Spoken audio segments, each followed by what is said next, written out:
भीषण महामारी की तरह फैला हुआ रोग है जिसे हस्त क्रिया कहते हैं, अंग्रेजी में जिसे मास्टरबेशन कहते हैं। इस हस्त क्रिया के द्वारा आगे चल करके वो नितांत नपुंसकता को प्राप्त हो जाता है। अब चिड़चिड़ा स्वभाव हो गया, एकदम निराश हताश उतास, अब क्या करें, शरीर नष्ट कर दें, वो डिप्रेशन में पहुंचने लगा। हस्त क्रिया से संपूर्ण शरीर ढीला, फीका, दुर्बल, कमजोर और रोगों का प्रादुर्भाव होने लगता है। खड़े भोजन नहीं पाना चाहिए, लेटे भोजन नहीं पाना चाहिए, चलते हुए नहीं पाना चाहिए। बहुत गर्मा गर्म भोजन ब्रह्मचारी को नहीं करना चाहिए। इस महारोग का आना सहज है, पर इससे पिंड छुड़ा लेना बहुत ही कठिन है। किसी डॉक्टर की ना किसी दवा की कोई सामर्थ्य नहीं इसको छुड़ा सके। बहुत गौर से सुनना, और प्रायः इसको बहुत हल्के में लेकर के अपने जीवन को नष्ट किया जा रहा है। चाहे पुत्र हो या पुत्री, शिष्य हो या शिष्या, उसको ये बात समझावें कि ब्रह्मचर्य ही आपको लौकिक पारलौकिक उन्नति दिलाएगा। जैसे आप सुन रहे हो तो आपको चोट पहुंचाएंगे शब्द,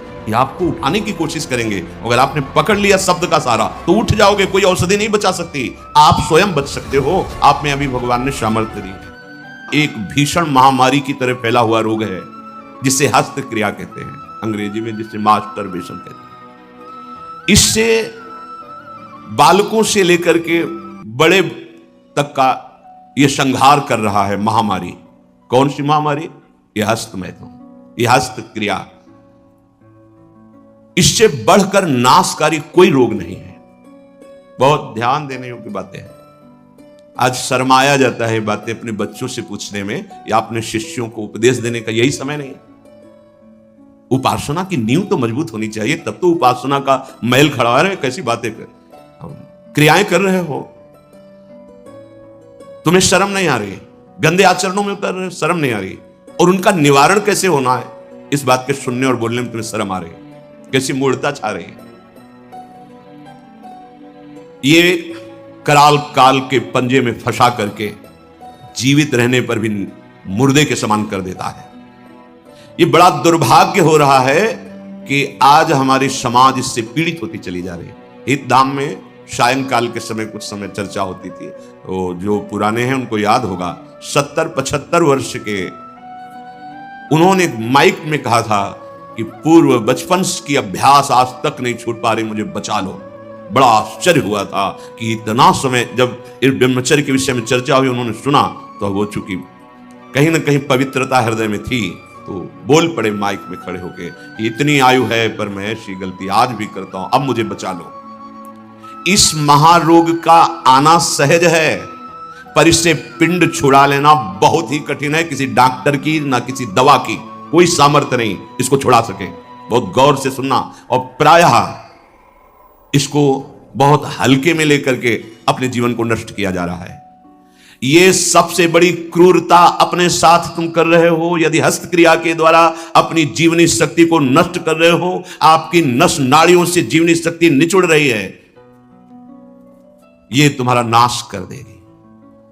इस क्रिया से जितनी हानि उठानी पड़ती है वो हम वर्णन नहीं कर सकते। ये अनिष्टकारी क्रिया खिलवाड़ में सीख जाते हैं बच्चे।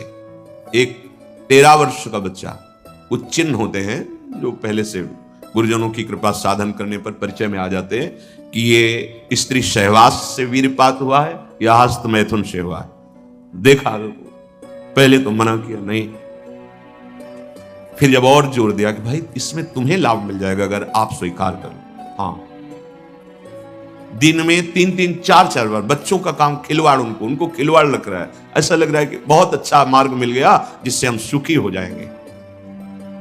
दुर्दशा ये हो गई कि 13 और 14 वर्ष का बच्चा वो इतने बड़े रोग से ग्रसित हो गया कि लघु शंका करते ही जो महान शक्ति, उसका पतन। अब न भजन में रुचि, न किसी सेवा में रुचि। पागलों जैसी बात। तुमको समझाया जी, क्या स्मृति का लोप हो रहा है, कोई उत्साह नहीं, एक जीवन मृत तुल्य बच्चा है यार, बच्चा, जहां कहीं कोई गुंजाइश नहीं। जैसे अग्नि के ऊपर चला जाए तो कैसे चला जाएगा, एकदम पैर ऐसे ये अवस्था किशोर अवस्था है, ब्रह्मचर्य पूर्ण जीवन, एकदम उछलता हुआ जीवन, तेज। कैसा भी कोई हो, किशोर अवस्था बड़ी सुंदर अवस्था होती है, प्रकाश आता है क्योंकि उस समय तक गलत संबंध। आज तो किशोर अवस्था प्रारंभ होने से ही ये दुर्दशा, मोबाइल, कुसंग, ये सब बहुत नष्ट कर रहा है, इसे खिलवाड़ समझा जाता है। और दुर्भाग्य की बात कि जो हमारे सलाहकार हैं वो उनको कहते हैं इससे रिलैक्स हो जाओगे। वो अंग्रेजी का शब्द है वो, हाँ कौन सा, जो भी स्टेशन हो फ्रस्ट्रेशन, बोले उससे मुक्त हो जाओगे होश में, होश में। ये उन महापुरुषों के वचन है जो ब्रह्माकार वृत्ति में स्थित है। जैसे किसी लकड़ी में घुन लग जाता है और वो खोखली हो जाती है, ऐसे ही शरीर जर्जर हो जाता है। बहुत बहुत सावधानी की जरूरत है। ये मतलब इस हस्त क्रिया के द्वारा आगे चल करके वो नितांत नपुंसकता को प्राप्त हो जाता है। नशों में ऐसा दौर्बल्य, ऐसी कमजोरी आ जाती है कि सहवास के लिए सोचा मात्र खत्म हो गया जी। सहवास की योग्यता खत्म हो जाती, गृहस्थ मार्ग में चलने लायक नहीं रहता, संतान उत्पन्न करने की सामर्थ्य नहीं रहती। बहुत सावधानी की जरूरत है, इससे खिलवाड़ मत समझो। किसी भी औषधि में, किसी भी डॉक्टर में कोई भी ऐसा उपाय नहीं है जो इसे छोड़ सके। आपकी स्वीकृति ही एकमात्र है, सत्संग ही एकमात्र है, भगवत चिंतन, भगवत कृपा ही एकमात्र उपाय है कि इस महान रोग से, और ये वायरल की तरह फैल रहा है, जैसे कोरोना वायरल नहीं था ऐसे फैल रहा है। छोटे छोटे बच्चे जो अभी जानते भी नहीं, वो इतने से संस्कार पड़ रहा है, अच्छा लग रहा है। अब वो जीवन भर, अगर अभी तो नहीं, अभी सुधर जाए, नहीं जीवन भर नहीं रोक सकता, नहीं रोक सकता। या तो सदगुरु कृपा हो जाए और बहुत शासन हो और वो स्वयं उस शासन को स्वीकार करे तो निकल सकता है, नहीं बड़े बड़े इस महामारी से नहीं निपट सकते। इसके लिए कोई इंजेक्शन नहीं तैयार हुआ अभी तक कि आप जाओ रोग खत्म। ये स्वयं स्वीकृति में बैठा हुआ महामारी है और ये वायरल की तरफ फैल रहा है। नवीन पीढ़ी का सर्वनाश। और कुछ महानुभाव ऐसे हैं कि इसको बता रहे हैं तो नेचुरल है, स्वाभाविक है, प्राकृतिक चलता है, ये कोई, अरे सर्वनाश को तुमसे प्राकृतिक बता, स्वाभाविक बता रहे हो? नहीं, बहुत सावधान आप लोग। दुर्भाग्य का निमंत्रण मत दें। ये दुर्भाग्य है, ऐसा दुर्भाग्य है कि आपकी दिनचर्या ही नहीं हो सकती। कभी भी व्यभिचारी की एक जैसी दिनचर्या बहुत काल तक नहीं हो सकती। 2-4 दिन प्रयास करेगा, गिर जाएगा। ब्रह्मचर्य कभी भी दिनचर्या में फर्क नहीं पड़ने देगा, चाहे जैसी स्थिति हो। चाहे शरीर नहीं उठ पा रहा तो उसका चिंतन भागवती को नहीं लगेगा। इसलिए सामान्यता, जिसे हम बहुत सरल समझ रहे, बहुत सुख समझ रहे, इसको आप सावधानी पूर्वक बहुत ध्यान दीजिए। बहुत ध्यान का इसलिए विषय है कि ये नींव है हमारे अध्यात्म की, हमारे परमार्थ की। शरीर के भीतर बताया था कल भी, एक मनोवाह नाम की नाड़ी है। इस नाड़ी का कार्य है मथानी जैसे नहीं, जो दूध दही का मंथन करे तो मक्खन निकाल देती है, ये इतनी चिंतन से गर्म हो जाती है नाड़ी, तो वीर पूरे शरीर के रक्त के साथ है। उसी से आपकी हड्डियां मजबूत होती हैं, उसी से आपका शरीर बलिष्ठ होता है, उसी से आपके मन को पवित्र विचारों में चलने की सामर्थ्य मिलती है। ये जो कहते हैं ना कि हम नहीं चल पा रहे हैं, हम भजन नहीं कर पा रहे हैं, आप कमी को पहचानिए। शरीर के भीतर जो मनोवाह नाम की एक नाड़ी है, ये मंथन कार्य करती है। जे ही आप कामासक्त हुए, चिंतन किए, तो पूरे शरीर से, जैसे दही के मंथन से वो घृत निकाल ले, वैसे ये मनोवाह नाड़ी काम करती है। वो पूरे शरीर की नस नाड़ियों से आपके जो वीर शक्ति उसको एकत्रित कर लेती है। चाहे शरीरधारी कोई भी, स्त्री हो पुरुष कोई भी हो, उसको एकत्रित कर लेती है। पूरी नस नाड़ियां कांप उठती हैं जब उसका आकर्षण, वो आप समझ नहीं पा रहे, वो आप समझेंगे ऐठन हो रही है आप ऐसे, वो पूरे नस नाड़ियों को निर्जीव कर रही, शक्तिहीन कर रही है। सिर से पैर तक हर अंग हिल जाता है।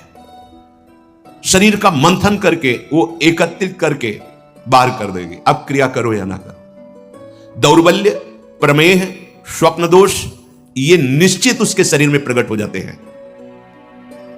शरीर के रक्त में एक सफेद और दूसरे लाल कीट होते हैं। सफेद कीटों में बाहरी आए हुए प्राकृतिक प्रहार, रोगों के प्रहार से लड़ने की सामर्थ्य होती है। जो हस्त क्रिया या अन्य अष्टमैथुनों के द्वारा वीर शक्ति का नाश करता है, तो सफेद कीट ये नष्ट होने लगते हैं। अब जो लड़ने की सामर्थ्य थी प्रकृति से, गर्मी, सर्दी, बरसात, मान अपमान, निंदा, स्तुति, और रोगों से वो क्षीण हो गई। अब चिड़चिड़ा स्वभाव हो गया, एकदम निराश, हताश, उदास। अब क्या करें, शरीर नष्ट कर दें, वो डिप्रेशन में पहुंचने लगता है। समझो, अधिकतर हमारी दुर्दशा हो रही। ध्यान देकर सुनना। अगर वो शुभ कीट जो रोगनाशक सफेद हैं, वीर आप नष्ट नहीं करते तो इतने बलवान हो जाते हैं कि एक बार विष को भी वो पचा डालेंगे। इतनी उसमें सामर्थ्य है, आपकी हानि नहीं होने देंगे। ज्यों ज्यों आप ये नीच चेष्टा करते हैं, त्यों त्यों ही ये जो आपको सबल बनाने वाले वो नष्ट होने लगते हैं और उसके कारण भयानक रोगों का सृजन होने लगता है। मनुष्य के शरीर में और दिमाग में और स्नायुओं पर ऐसा प्रभाव पड़ता है, आगे चलकर पक्षघात हो जाता है, ग्रंथिवात, जितने जोड़ों में दर्द, पागलपन या और रोगों की उत्पत्ति होने लगती है, क्योंकि वो जो लड़ने वाले कीट वो सब नष्ट हो जाते हैं। व्यभिचार सर्वथा निंदनीय है और सबसे महानिंदनीय है ये हस्त क्रिया, क्योंकि इसमें किसी दूसरे की जरूरत नहीं होती है। बहुत सावधान, बहुत नीच प्रवृत्ति है इसका। वायरल की तरह, जैसे वायरस होता है वो वायरल हो जाता है, ऐसे हो रहा है, ऐसे जिसको देखो सुख का साधन माने हुए है, नवीन अवस्था अपने को नष्ट कर रहे और प्रमाण उनको मिल जाता है ऐसे बहिर्मुख लोगों से जो कहते हैं कि हाँ, आपका हृदय ठीक रहेगा, आपका स्वास्थ्य ठीक रहेगा, आप दिमाग से एकदम शांत हो जाए। कैसा नीच उत्तर है, कैसा उपदेश है, नाश करने वाला। तस्मात् शास्त्रम प्रमाणम ते कार्या कार्य व्यवस्थितो। आपने वेद पढ़ा है, आयुर्वेद। कौन सी डॉक्टरी ऐसी कहती कि ऐसा करने से आप स्वस्थ हो जाओगे? शास्त्र प्रमाणित, धर्म प्रमाणित उपदेश होना चाहिए। छोटे छोटे बच्चे, नवीन बच्चे जब ये सब पढ़ते हैं और ये सब सुनते हैं, धिक्कार है जीवन को, जो हमारे नवीन पीढ़ी को बर्बाद किया जा रहा है। ऐसे नाटक, सिनेमा, ऐसे उसमें जिसमें हमारी जो संयम की वृत्ति है वो सब नष्ट हो जाए। इस क्रिया के द्वारा सबसे पहला धक्का हृदय पर लगता है। इसका धक्का बार बार लगने से यक्षमा, हृदय रोग और स्मृति का नाश ये शुरू हो जाते हैं। इसे राजक्षमा कहते हैं। यही रोग हुआ था विचित्र वीर को। दो पत्नियों के संयोग में बावरे हो गए, समझ नहीं पाए सिद्धांत को। भयानक हृदय रोग, हृदय का कमजोर हो जाना, जरा सी बात में घबराहट पैदा होना, डर जाना, उत्साहहीन हो जाना, है क्या बात है, एकदम कोई बात नहीं, बेमतलब कल्पना में पर, ये आपके ब्रह्मचर्य नाश का लक्षण है। ऐसा अभागा मनुष्य जीता हुआ भी मृत्यु तुल्य है। मस्तिष्क में बिजली की तरह इसका प्रभाव पड़ता है ब्रह्मचर्य नाश का, वो एकदम क्षीण करता चला जाता है। याददाश्त नष्ट हो जाना, शरीर में एक अजीब सी पीड़ा होना, खाली खालीपन महसूस होना, सुबुद्धि का पूर्ण रूप से ह्रास हो जाना, प्रतिभा न रह जाना, तेज न रह जाना, उत्साह न रह जाना और पागल सा व्यवहार होना, यह शुरू हो जाता है ब्रह्मचर्य नाश से।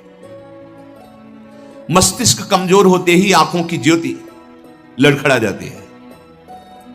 ऐसे देखें, अवस्थागत बात अलग। अभी ब्रह्मचर्य रह करके आप देखो, ये तो प्राकृतिक नेत्र हैं, आपके दिव्य नेत्र खुल जाएंगे।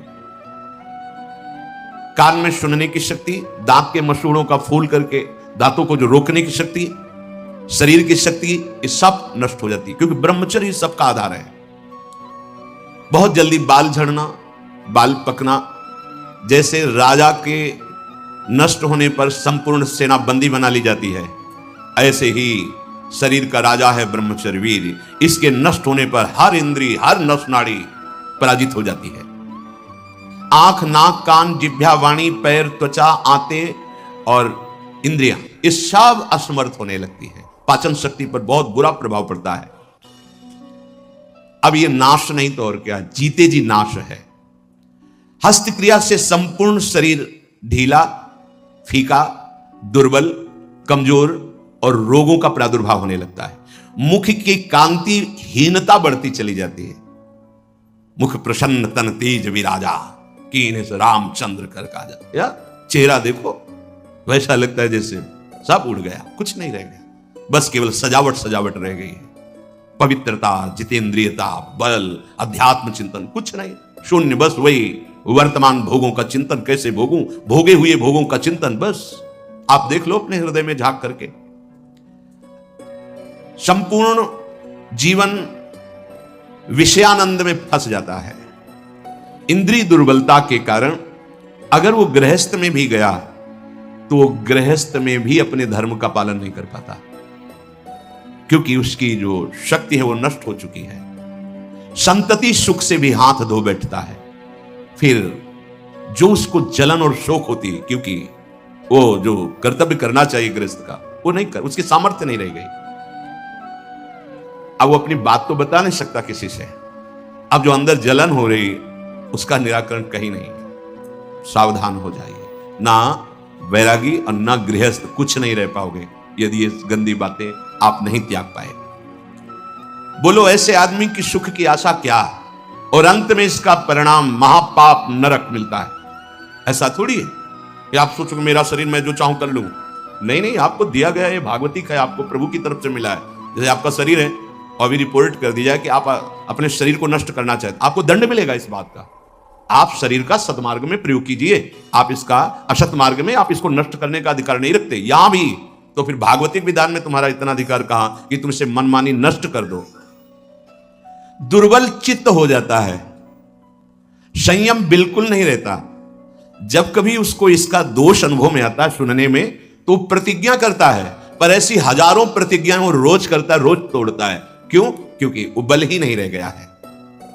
जो इस वासना से पीड़ित है, अगर थोड़ा भी हृदय सात्विक है तो शर्मिंदा रहता है, उसकी अजीब स्थिति अंदर रहती है, खुलकर किसी से बात नहीं कर सकता, आंख मिलाकर बात नहीं।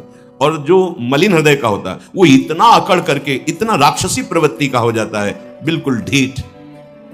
ये दो वृत्तियां आती हैं जो ब्रह्मचर्यहीनता होती, यह तो इतनी शर्मिंदगी, थोड़ा सा भी हृदय अगर सात्विक है वो ग्लानि, और यह भी इतनी दुष्टता। जो आनंद में हसमुख होना चाहिए वो उदास, एकदम तेजहीन। उसकी सूरत देखने पर लगता है रोने वाला ही है। स्वभाव में रुक्षता होती है, चिड़चिड़ापन, क्रोधी, निस्तेज, आंखें अंदर धंसने लगती, यहां खालीपन होने लगता है। एक खालीपन, एक काला सा चिन्ह। बहुत बहुत सावधान। ये इतना भयानक रोग है कि जवानी में भी वृद्धावस्था के लक्षण प्रकट होने लगते हैं। किसी भी कार्य में मन न लगना, पड़े रहने की इच्छा होना, थोड़ी मेहनत करने पर हाफते रहना, आगे क्या करना ऐसे विचार करने की शक्ति नष्ट हो जाना, बहुत जल्दी क्रोध आकर के आवेश में कुछ ऐसे वचन बोलना, क्रियाएं करना। देखो ना, सुनने को मिलता, माता पिता को पीटा, ऐसा किया, वैसा। कुचिंताओं की बाढ़ आ जाती है, कुचिंताओं की। उसके हृदय में एक भय, एक जलन, एक घबराहट बनी ही रहती है। थोड़ी सी बात उसको पहाड़ जैसी मालूम होती है, विचार के द्वारा काट नहीं पाता है। बार बार झूठ बोलना उसका स्वभाव बन जाता है। बार बार भूख लगना या जठराग्नि का मंद पड़ जाना, ये दो दोष होते हैं। अन्न ना पचना या तो बार बार ऐसा लगना कि खाऊं। और मलबद्धता आते, जब वीर शक्तिहीन हो जाती है तो मल को पकड़ने लगते हैं, उनमें सामर्थ्य नहीं रहती पचाने की या मल निकालने की, तो कब्जियत बनी रहती है। नींद का या तो नाना और या आना तो कुंभकर्ण जैसे सोना पड़े हैं। दो, उठते समय निरुत्साह, आलस्य, आंखों को बहुत भारीपन होना, नहीं खुलने देना। ऐसा जब आप संयम से चलेंगे ना, घड़ी की अलार्म की जरूरत नहीं होती, एक समय में नेत्र खुले, ऐसा नहीं ऐसे नहीं, एक दिव्यता आती है। तो आप उधर कदम सही ढंग से नहीं रख रहे, इसलिए है अलार्म बजते रहते, शोर है। परमार्थ में या व्यवहार में भी आपको चलना है तो आपका संयम बहुत अनिवार्य है।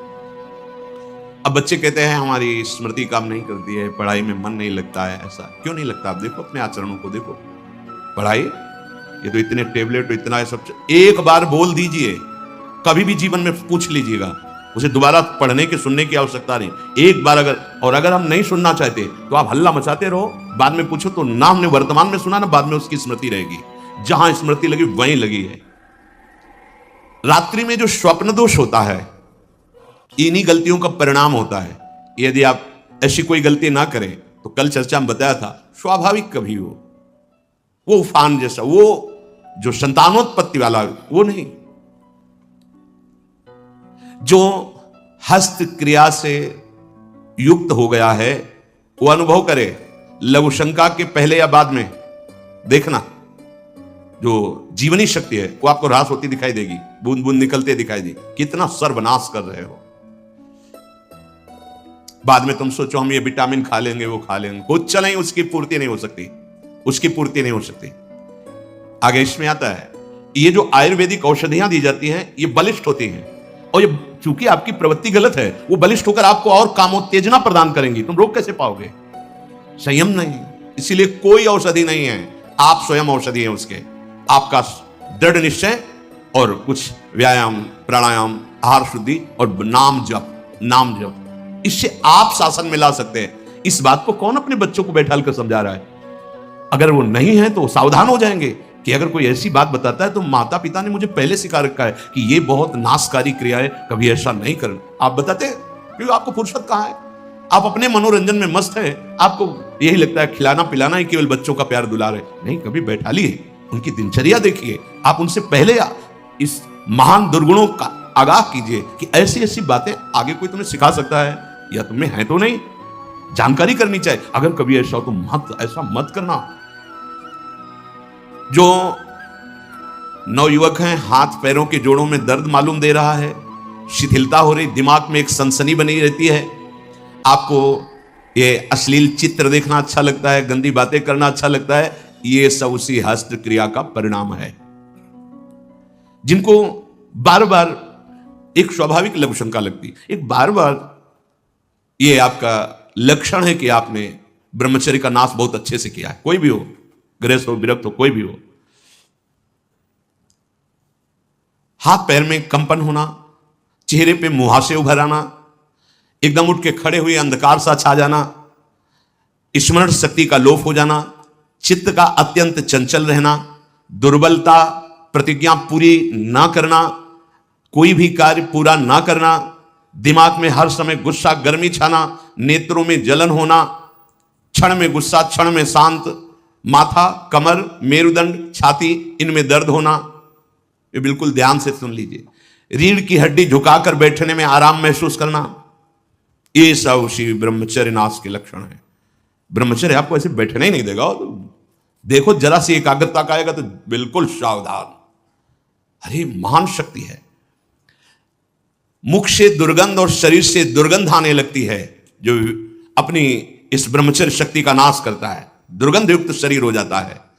नाक के किनारे ऐसी हल्की हल्की झाई आने लगती है, ऐसे यहां हल्की हल्की झाइयां पड़ने लगती, काले दाग जिन्हें कहते हैं, ये चिन्ह है ब्रह्मचर्य का नाश करने की।